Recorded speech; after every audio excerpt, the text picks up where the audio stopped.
From this club's point of view, and this is a very traditional club and I suppose without doubt a very proud club, but that was a groundbreaking thing in the club. This was a first. It was probably to a degree uncharted waters, and the magnitude of it has only subsequently, I suppose, been fully recognised. And it was a massive building block, or set of building blocks, in the overall tradition of this club. And it's lovely to look back and think that, yeah, of course, 87 was one of the key building blocks in establishing that tradition. And to their eternal credit, this marvellous, wonderful crop of players that we have now recognised that and drew on that tradition. We've handed the mantle on to somebody else. If they can win on Sunday, it means, you know, they don't have to look up to us. They're their own team, and the next generation, they're the crowd they will look up to. So we would be only thrilled if they could achieve what we did and drive on from there. Can you remember the build-up to the All-Ireland final that year against Rathnewer?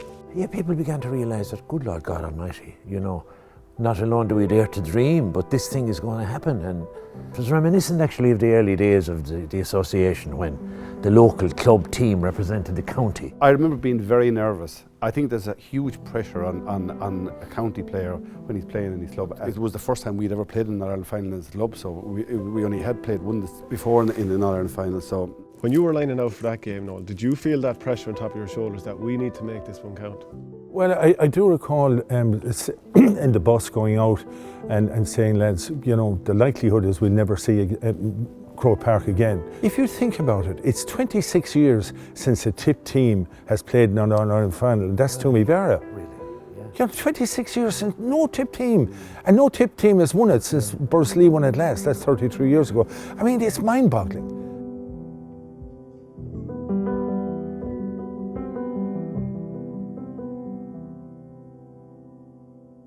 I remember getting into the dressing room and meeting Aidan, and Your brother, yeah, and it was fantastic. And my memory is just kind of a little bit of disbelief, really, that this small little club that Timmy has spoken about so eloquently, like that, had just reached the pinnacle of club hurling. It was the most magical feeling to, you know, to come back to the little village.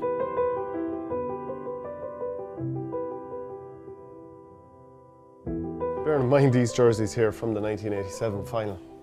What does the club mean to you? Just take it out, have a look at it. Bobby, that's your jersey, but sure, Timmy can have a look at it too. The first thing is I don't think it would fit me now. The first thing I thought was, you know, this is where it all starts and this is where it all ends, and any inter-county player will tell you that. You know, and the guys that are going out next Sunday, you know, they're going to be playing with guys they probably were in baby school with, and big school and secondary school. And you know, when you put on that jersey, that maroon and white jersey, you know, it as Timmy quite rightly said, you immediately, if you reflect, you think of all the guys who went before. I mean, all the fantastic contributions that originated from here representing Tipperary. I mean, if you think of, we've had 4 captains and there's over 40 Celtic crosses in this small parish, and it all started with that. Maroon and white will endure long after we're gone, and even the present players, long after they've ceased to play hurling, there will be another generation coming through. And you can see it's evolving all the time, and I have no doubt that whoever is around in 20, 30 years' time, Borris will still have a presence.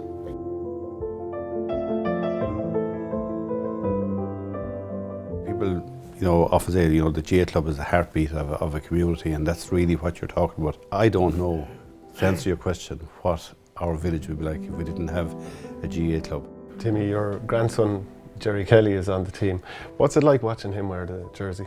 Yeah, gosh, I'm absolutely thrilled that I've lived to see a day when I'd have somebody belonging to me go out in Croke Park and representing Borris, wearing a Borris jersey in an All-Ireland club final. It is great, it is unbelievable. I'm so proud of Jerry, and I'm so proud of Borris, and I'm so glad that I'm alive to see it and be part of it.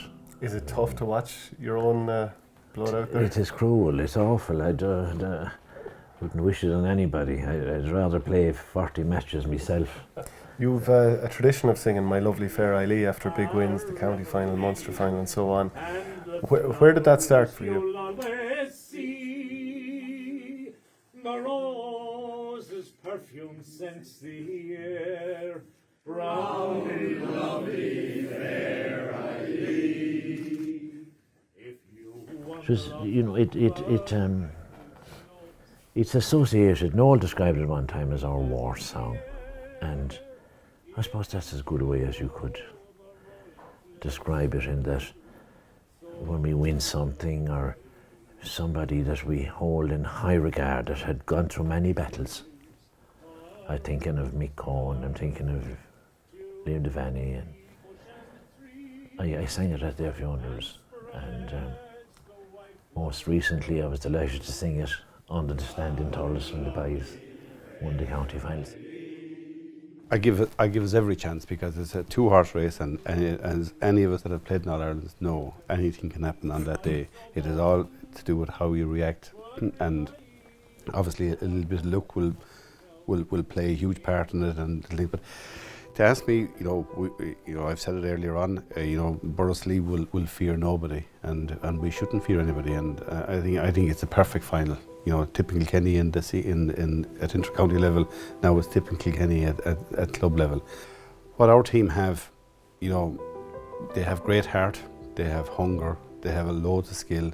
So I don't see any reason why we can't go guns blazing up to Croke Park someday and have a right go at these guys. And any team that beat Borris-Ileigh, I'll tell you, they'll be a fair outfit. Borris have never ever feared anybody. I'll tell you one thing, Shane, it's going to take a fair team to beat them. We're passing on the mantle onto these guys. There's new heroes going to be made, and I think for the likes of Dan and Brendan, and this is no one-trick pony team. Like, it's not all about one or two individuals. This is a good side, and I think they deserve it. They have worked very hard. This particular team have appealed to the general public because of their honesty, and they play a lovely brand of hurling, and they're a good bunch of guys. And so I think just from everybody inside and outside, that the parachute will be just phenomenal for Tipperary and Borris-Ileagh, obviously.